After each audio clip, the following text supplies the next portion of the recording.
bienvenue à Disneyland and les spectacles pour que tu parles to Disneyland. Today we are going to be talking about another opening day attraction for the Walt Disney Studios Park that's no more. Have we done 3 in a row now? We've had more action. Last one was your fave, Tram Tour. Yeah. So yeah, this is 3 in a row of Walt Disney Park attractions are now no more. The chain will break. The chain will break next time because this is the last episode of this current Paris block. You will be vacating the co-host chair to make way for obviously our next block, which is we're going to talk about a little later on. Yeah. Oh god. All right, I know mine's looking nose already. I'll talk about that at the end of the show, so that's a reason to stick around. Right, so yeah, so today we're talking about art of Disney animation. Do you want to do the pro? You do. Oh, okay. So, you look at the description. So as we mentioned, this is another opening day attraction for Walt Disney Studios Park. So it opened on 16th March 2002, located in Toon Studio. Discover the historic and birth of animation. Relive the best moments of Disney's animation legacy. See the creation of a classic character and draw your imagination by trying your hand. A host of characters, interactive animation experience. Did the dribbling nose put you? Little bit there. Little bit there. Okay, stop it. No one needs to know about me and my body functions. Thank you very much. Let's move on. Let's move on. The tissue's there, but it'll be coming out again. You need nose. Stop it! Oh my god! Right. So, what I love about this attraction, I'm going to dive straight in because you're too busy on body functions. What I love most about this attraction, I think this attraction just symbolises what Imagineers wanted to do with the Walt Disney Studios Park all those years ago. The idea how you walk into the studio, you're meant to feel like you're backstage on a film studio, so like obviously, so Disney for example, yeah, or other well-known studios like obviously Warner Brothers, Universal, Lionsgate. Thank you. I was trying to think which one to the Hunger Games. Thank you. Yeah. And in each attraction, you learn a bit about a particular area of film work. Obviously, how we talk about most action, stunts, yeah, Armageddon, visual effects, studio tram tour. Well, pretty much cover a lot of things. I'm always trying to think what particular area did studio tram tour let you behind. Well, really, everything really. So here with art education, it is in animation. Basically, it's a series of different feature films. Yeah. This is one for the people who struggle with walking around all day in the park. Yes! Yes, get a nice sit down for a little bit and then, oh, God. Yeah. Even the trained, experienced people, like us, who've been there, who've been there for well over 15, 16 years now. Even we do that, and think, oh, God, I need to take great sit. Yeah. More like the heat week I'll put it, yeah. But yeah, so it's absolutely stunning. And the moment you go in, you just feel like you are in. It's more like a movie theatre, isn't it? Yeah, I think that would be the best way to describe it. It's like 3 separate movie theatres. Because when you go in, you're pretty sure it's kind of like a foyer. Yeah. But did you ever go into a foyer for a cinema?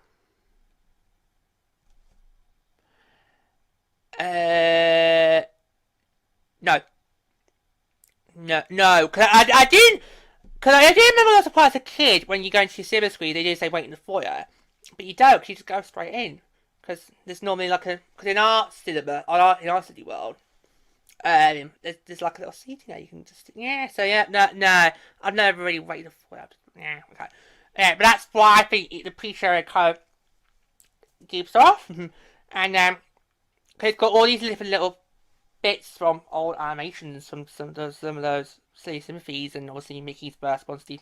Yeah, and it's just absolutely marvelous. It's like there's an interaction already there before you even go into the yeah. The pre-show video I think is quite fascinating because it's quite educational.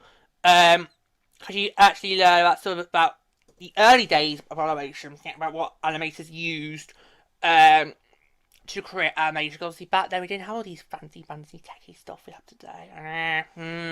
Yeah, so I thought that's very interesting. Charting early animation inventions like the Greek urn, Magic Lantern, I'm gonna go pronounce this, the Praxinoscope, and many more. I'm not sure if I got that pronunciation right, but hey, we'll have a go. We'll have a go. We'll have a go at it. So yeah, so that's basically appreciate it's a chance to look around, all the things that are on display on the walls, and then at some point you have the big screen. We'll put the video on, which is it's Roy Disney. Yeah, Roy Disney. He does it. Does it? Yeah. So it's a very I find it's very fascinating video. I feel you do really get to see a lot of education there, but also not to make it too dull that people want to be back home. Yeah, because we have this because you don't really, when it comes to putting education into theme park attractions, do you run the risk? Because for a lot of kids, particularly with other kids, a lot of kids, as soon as obviously the home bell rang, that's it. You don't mention school again unless you've got homework to do. Yeah. So with vacations, you really do you want to have any mention of school because you just want to make the most of vacation, particularly for those 1 week half term breaks that you get in February and October. Yeah. So yeah. But I've always argued, particularly when I've done plus the Mouse episode on the Imagineering story. Yeah, I've always argued that, the more people understand what goes on behind the scenes, the more I feel it's easy for me as the artist to get you to appreciate what I do. Yeah, I suppose. Yeah, that's what I thought. So yeah, so it's an element for a song, not for it, right? So that's the pre-show bit. Now, the first main bit. It's basically see how many characters you can recognise from this show reel. That's what it is. It's just one great big show reel. It's like you got that one. Yeah, because you get to see like a montage of Disney and Pixar animation moments. It's just basically a great big show reel. Yeah, it does touch on some things, obviously. Laplace, Rebirth. You're just trying to make it sound more epic than it is, aren't you?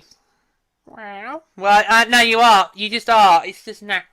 Yeah, it's basically just one big show reel of different Disney and Pixar animation moments across how many years now? Almost 100 years, nearly? Give or take, yeah. That's the first bit. It's the next room you go into where you really have the main bit, which does feature a live host. Yeah, and every time it comes, it always says the presentation is going to be done in French, but there are some headphones by your seat. Oh, yes! And I always think I'm going to go get mine to do a demonstration. Okay. Yeah. So do you want call the just set? Yeah. Because when you close it up to the second room, you do obviously get told your cast member does say today's presentation is going to be done in French. I think it was designed to be done in French. Because every time we've done it, it's always been in French. It's never said, today it's going to be in Spanish, but put the headphones. Nice. I think the idea behind this second bit is always supposed to be done in French, but obviously they won't give you the option of, to understand your own language. But I always think, right, it looks rude, right? Okay, so I've got my headphones out that I use to help with GDH Sounds. mainly when it comes to the production side. Okay, so I have those feather. Let's put these on, and there's normally a button on the on your seat. Yeah, where you sort of. Can you do that for me? Can you just pretend would get setting our language? Yeah, do that for me. Where you can choose to switch language, and now you gotta press it quite a few times before you can get to your particular language. Yeah, you do. Yeah, you do. But I always think this just looks rude. Right. Yeah, I just think this looks quite rude. I've got headphones on, and yet there's a presentation going on stage. I just think it looks quite rude. If I, as a cast member, had to do this for how many times a day you would have to do it, that would sort of throw me. That would really throw me. Well, more than having to walk out onto a stage and the audience is wearing face coverings. Yeah, well, that I could cope with more, because it's a standard requirement of society these days. You've got to do it. Yeah. That wouldn't throw me off too much, because obviously because obviously everyone's probably got to do it, and also I've done it a few times now where I've been on the audience side and had to wear them. Yeah, so that would not throw it, but I think this would be quite But don't you all understand the language? What's going on? Yeah, but there should be a more easy way to do it. Yeah. Have you ever not worn headphones? Yes, I have. Can you hear me back there? Just about! It's because we're not playing anything on my laptop right now. So whenever I don't play any sort of audio on my laptop, I can still hear everything on my surroundings. But if I had audio on my laptop, if I was playing audio on my laptop right now, or video, I would not be able to hear you. So it's fine. Doesn't it? Doesn't it? Yeah. No, I never once not put the headphones on, because obviously you know me, I love the French language. I did it from school myself, from year 4 to year 11. Tried to get a good standing of it, but so now I just watched it in French. Like, it was fine. Actually, it was fine. Yeah, it was fine. I remember doing it at least once, because I thought, oh come on, let's see what it's like without these on. Yeah. But yeah, I just think it's but I can see your point at the same time. Yeah. Shall we talk about Mushu? Because he's the assistant. Yeah, I think, oh my god, he's absolutely... You've not seen Mulan, have you? Which version? Both versions. No, neither. No. If I had to watch one, which one would you recommend? Oh, the original, of course. You know me so well. Yeah, bloody live action remakes. And the one bit the Captain does says, oh, I knew I should have picked him on. Because Misha gets quite annoying, but at the same time, speaking, hang on, Timon's just annoying too. Yeah. So it's quite. So obviously here's more. So yeah, this bit is quite a bit casual too, because you find out about what it's like to because basically explain how you how Disney's able to create its characters, which is absolutely, again, I found it quite fascinating. It's really quite fascinating. One of the bits I found really fascinating about it is how the animators would actually act out what the characters are doing. Yes, try to get their facial movements right. I was like, oh god. Oh, that would get quite a few TikTok likes. And at one bit, they always have, depending on what idea you go, they always put on a trailer of an upcoming film. Yeah. Which I don't think is really the point. No. I think, and this is you could spend those extra 2 or 3 minutes with some more detail, with a more education on the animation process. Yeah, because you can do it, because anybody can go look at a trailer for a new film on their phones. Yeah. You know, since we're here, we're in a theme park. We want to make the most of it. But yeah. So that's definitely the one little critique. That's the one little critique. Before we go to the watch party, I've got some trivia. Would you like me to read out? Oh, right, I'm going to take a seat back. Right, okay. It's got some trivia now, guys. So before we go to the watch party. So, the iconic cone-shaped... Oh, we can't even talk about the show building! It really is stunning. It's a show that is absolutely stunning. The way it's designed to look like the Sorcerer's Hat Fantasia is absolutely stunning. And I have watched Fantasia, it's quite... Okay. Have you watched the sequel, Fantasia 2000? I don't know if I have. I'm not sure. Anyway.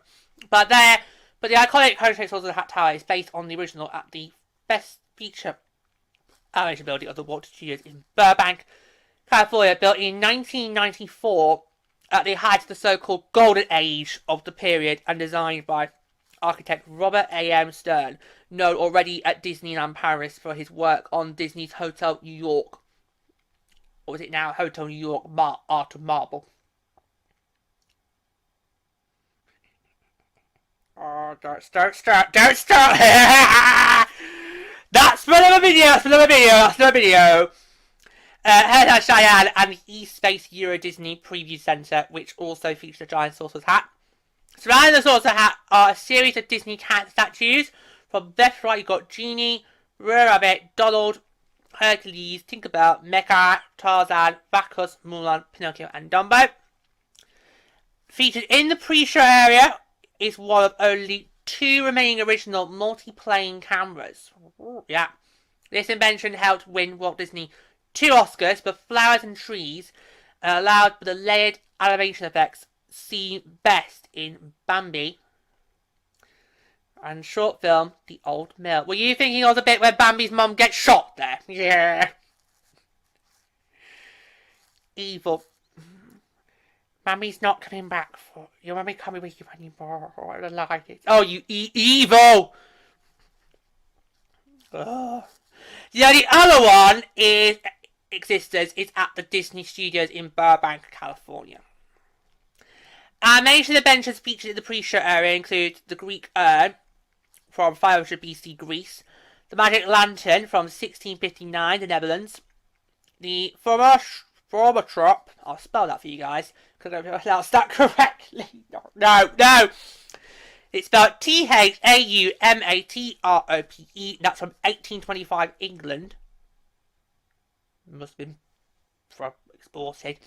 The Phenacistoscope from 1832 Belgium, and I'm going to spell that because again, pronunciation was crap. Phenakistoscope. The Zoetrope, what I can pronounce, from 1834 England, and the Praxiscope, I'll spell again. Praxinoscope.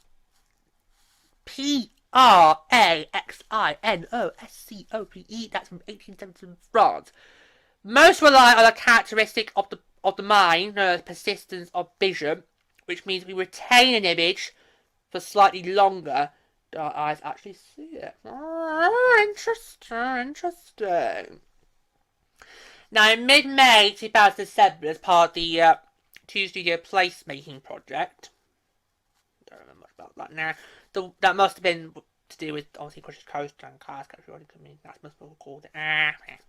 The Wendy, Peter Pan, and Tinkerbell statues were installed on the Sorcerer's Hat, had been originally created as castle decorations of Walt Disney World's happiest celebration on Earth in 2005. This project also saw the entire building formerly a warm yellow, matching Disney Studio 1, painted in its current blue colour to create a greater sense of unity between the 2 studio attractions. As we mentioned in the exclusive previews, they basically are covering Disney and Pixar animation films. Also, Disney live action films as well too, because one year when they did the trailer for the Beauty and the Beast live, they get shown at the end of the Drawn animation show. And they, obviously, as I mentioned, they change regularly throughout the year. It always depends on what's coming up at the time. Interesting here, an animation tour was actually in plans for the park right from its very beginning as Disney at MGM Studios Europe, and was originally envisaged to be nearly identical to the exhibit at its sister park in Florida, which opened in 1989. This even includes a working animation studio. Indeed, right after the reworked plans for Disney Studios Paris in 1999, it was planned to move Disney's existing feature animation studio in Paris to the resort, situated right next to the tour in the area now taken by Cars Capture Rouge Rally. When Disney began closing its satellite studios and laying off animators, the move failed to go ahead, and the Paris studio, based in Montreal, Saint-Denis, closed in 2002. The Florida studio closed 1 year later in 2003. Here's my last one for you before we go to the watch party. At Disney's Hollywood Studio Park in Florida, guests can visit the magic of Disney animation, which offers a broadly similar show and tour experience to Paris. Meanwhile, DCA, that's Disney California Adventure, has the simply titled Disney Animation Building, which allows guests to pick and choose which rooms or shows they visit from a central lobby, including several unique experiences such as the Beast Library and Ursula's Grotto, housing the interactive games found in the final room of Paris' tour. Before we go to the watch party, we should mention that you could enter for the exit. You could, yes, to take part in the... Yeah, because obviously when you exit, there are some more interactions you can do, and you can actually enter through those doors. If you would like to take part in some of the interactiveness. Honestly, that's the interactives only. If you want to get into the main show, you've got to go for the main entrance. Exactly. But yeah, back to those out, because I forgot about that. Yeah, you can do that. But that's just for the Drawing Academy only, so don't... Right. Are we ready? We are indeed ready. Okay, so let's go for the